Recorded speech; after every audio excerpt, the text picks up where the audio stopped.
Chers téléspectateurs, c'est l'heure de votre principale édition d'information de la soirée. Bienvenue sur la télévision Tchad Info. Les titres de l'actualité de ce jeudi 22 février.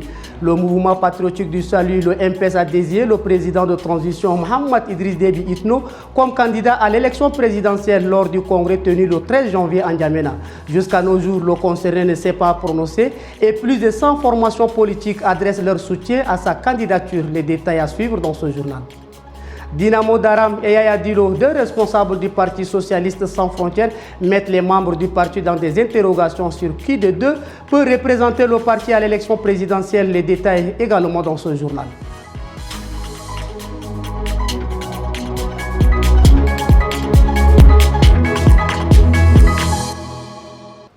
Bonsoir. Comme mentionné dans les titres, lors du congrès extraordinaire tenu le 13 janvier 2024 en N'Djamena, le mouvement patriotique du salut, le MPS, a désigné le président de transition Mohamed Idriss Déby Itno comme ce président d'honneur et candidat pour la future élection présidentielle. Alors que le concerné ne s'est pas encore prononcé, plus de 100 formations politiques adressent leur soutien à cette candidature. Suivez le reportage de Sanda Kapdana et Krios Boyon.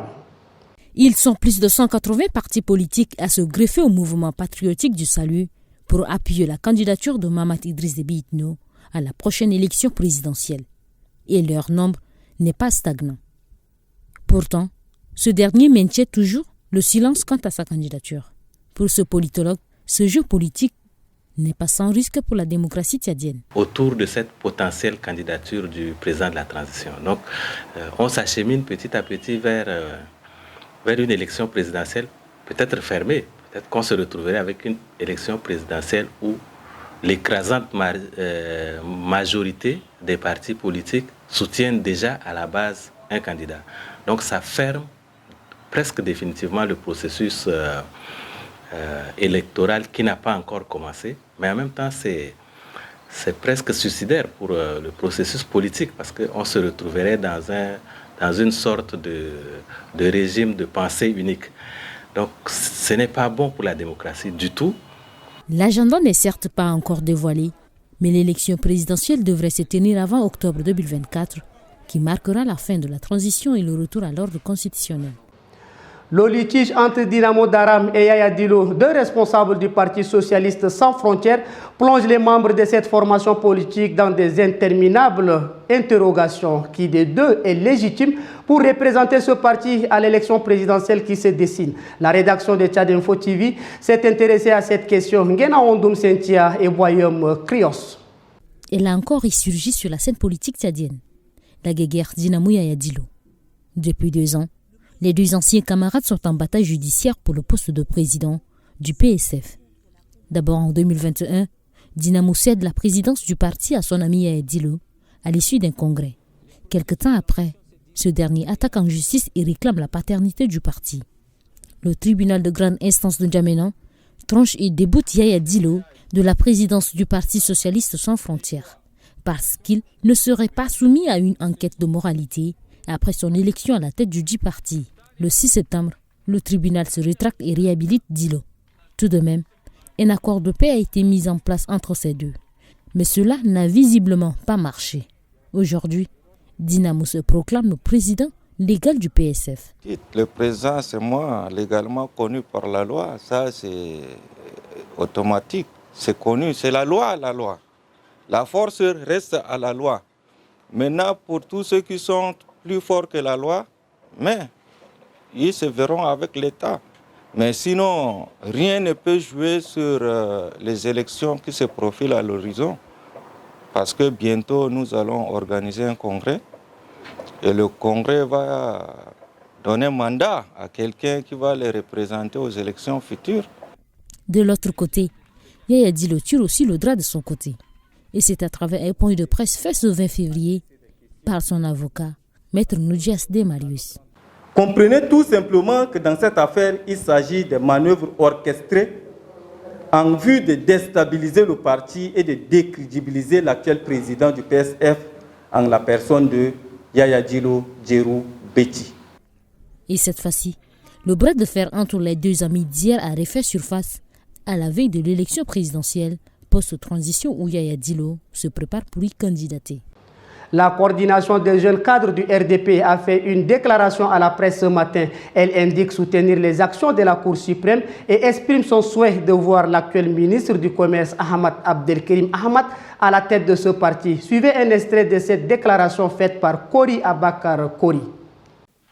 Nous, jeunes du RDP, demandons l'engagement des jeunes cadres dans les processus engagés par la Cour suprême pour prendre part activement à la désignation d'un nouveau président intègre, courageux, visionnaire et proche des militants et surtout de la jeunesse. Un homme capable de défendre les intérêts de notre parti et de notre nation face aux multiples défis politiques. Un président qui saura rassembler les forces vives de la société autour d'un projet commun, celui de la paix, du développement et de la démocratie, et qui pourra incarner les valeurs du paix, et qui pourra incarner les valeurs du RDP, qui sont le respect, la solidarité, la justice et la liberté. Par conséquent, nous, jeunes du Rassemblement pour la démocratie et le progrès, portons notre choix sur la personne du camarade Ahmad Abdelkerim Ahmad, qui saura faire du RDP un parti moderne, dynamique et ouvert, capable de rassembler toutes les forces vives de la nation, sans distinction d'origine, de religion ou de genre. Le groupe de concertation des acteurs politiques GCAP a manifesté sa solidarité au président du RDP, Mahamat Allahou Tahir, suspendu de ses fonctions par la Cour suprême. Les membres de cette plateforme lui ont rendu visite ce 22 février à son domicile dans le premier arrondissement de la capitale. Plus de détails avec Judith Kamtar et Ndale Paul. Tous sont membres du GCAP et ce matin, ils ont répondu présent à la résidence du président du RDP, Mahamat Allahou Tahir. Une visite de courtoisie et surtout de soutien à leur père suspendu par la Cour suprême. Tout le monde dans ce pays sait que le RDP, c'est quand même l'un des piliers de la démocratie naissante. Et nous savons aussi que cette manœuvre de déstabilisation vise aussi à déstabiliser l'ensemble du processus démocratique dans notre pays. Et si nous laissons faire, ça va continuer comme ça. Nous pensons qu'il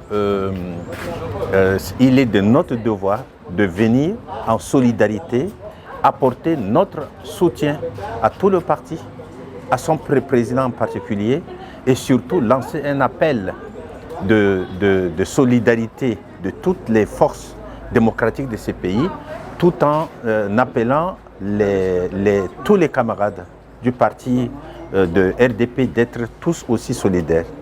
Une suspension et interdiction d'accès au siège du parti au président du RDP date du 13 février et cette visite de solidarité vient de reconforter leur parti. Cette visite, elle vient nous fortifier, elle vient nous encourager.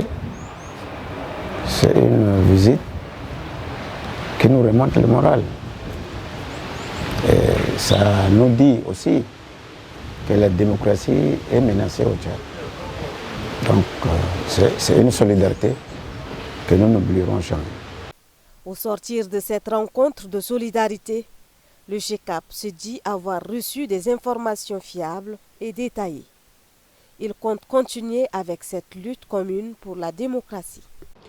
L'information chez nous, c'est aussi l'actualité en bref que vous propose la rédaction de Tchad Info TV. Suivez. Le projet de loi portant nouveau code électoral tchadien a été voté par le Conseil national de transition.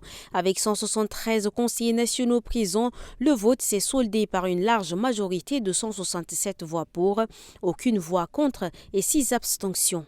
Ce nouveau code vise à renforcer le cadre législatif pour les futures élections dans le pays en mettant l'accent sur la transparence, l'équité et l'inclusivité du processus électoral. Le Premier ministre Dr Succé Masra a reçu en audience ce jeudi 22 février le diplomate Kemal Kaycisis, ambassadeur de la République de Turquie au Tchad. Arrivé en fin de mission au Tchad, l'ambassadeur de la République de Turquie au Tchad est venu dire ses adieux au Premier ministre Dr Succé Masra et renouveler la disposition de son pays à renforcer la coopération entre les deux pays. Tout en appréciant la solidarité de l'État tchadien à l'endroit des réfugiés soudanais, l'ambassadeur a annoncé l'appui de son son pays dans le cadre de l'état d'urgence alimentaire et nutritionnelle. À l'issue d'une assemblée générale extraordinaire, le syndicat autonome des agents de l'administration du travail, SAA, décide d'aller en grève d'avertissement d'une semaine. C'est la direction de l'emploi et de la formation professionnelle et du perfectionnement qui a abrité ce jeudi 22 février l'assemblée générale extraordinaire du syndicat autonome des agents de l'administration du travail. Les syndicalistes protestent contre l'augmentation subite des prix du carburant à la pompe et de la détérioration de leurs conditions de travail. Le chargé de revendication du SAT a estimé que le syndicat est arrivé à un tournant qui est difficile et le recul sera très compliqué. Pour sa part, le secrétaire général du syndicat autonome des agents de l'administration du travail, Guérimo Odina, a demandé au gouvernement l'annulation sans délai de l'arrêté portant sur la hausse des prix du carburant qui aggrave les conditions de vie de leurs militants et militantes déjà précaires. La mototaxi, appelée communément clando, est l'un des moyens de transport le plus utilisé par la majorité des Tchadiens. Avec l'augmentation des prix du carburant, les conducteurs de ces motos vivent un calvaire dans l'exercice de leur activité. Voici le reportage de Masna Séverin et Bonaventure Ragalombaye. Cela fait déjà 7 jours que les prix des mototaxis sont revus en hausse. Il y a plus d'une semaine, Mahamat payait 250 francs CFA pour les trajets d'Embechagua. Mais aujourd'hui, ce n'est plus le cas car le prix a doublé. Et cette situation l'inquiète. Maintenant, si par rapport à l'augmentation du prix des carburants, ce n'est pas où soit la distance, c'est toutes les choses qui sont incorporées. Même les rations alimentaires, même tous les produits de nécessité, de première nécessité ou soit de deuxième nécessité, tous les produits augmentent. C'est pas il s'agit de clandement seulement ou soit des transports dans la ville. C'est depuis plus de 2 heures qu'Autori est stationné dans ce carrefour. Ce cinquantenaire attend désespérément des clients. Mais ces derniers se montrent de plus en plus réticents face à ces nouveaux tarifs. Et ce désintéressement impacte sur les recettes quotidiennes de Tori. Je viens à la station, je mets 5 litres, bon, je tourne jusqu'au soir. J'ai au moins un 4 000 ou bien 5 000 francs. Avant, bon, on trouve 7 000, 8 000, même 10 000 quelquefois. Mais maintenant, là, ça ne va pas. Tu sais, le carburant est cher, les clients, même s'il vient, tu lui dis que bon, par exemple, il te dit que tu m'amènes à rond-point à Mama, tu lui dis 1500, il te dit non, moi bien avant, je viens à 1000 francs. Mais comme tu me dis 1500, je ne peux pas prendre la moto, je préfère prendre le car. Bon. On dit bon, d'accord, on peut pas faire autrement. Les affaires tournent au ralenti depuis l'augmentation du prix du carburant à la pompe. Et c'est la population qui paye des lourdes tributs. Réaliser son rêve de devenir un haut cadre dans le futur est le souhait de tout le monde. Mais avec les circonstances de la vie, la majorité se retrouve aujourd'hui dans un autre métier qu'ils n'avaient jamais pensé l'exercer. Écoutons quelques citoyens tchadiens au micro de Ngueme Moussa et Boya Julia. Mon rêve, c'était pas de faire le clando, encore le mototaxi.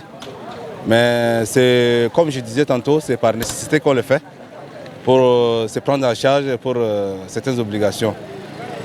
Mon rêve, c'était pas ça. Mon rêve, c'était de travailler, voire même dans un bureau, un bureaucrate et autres.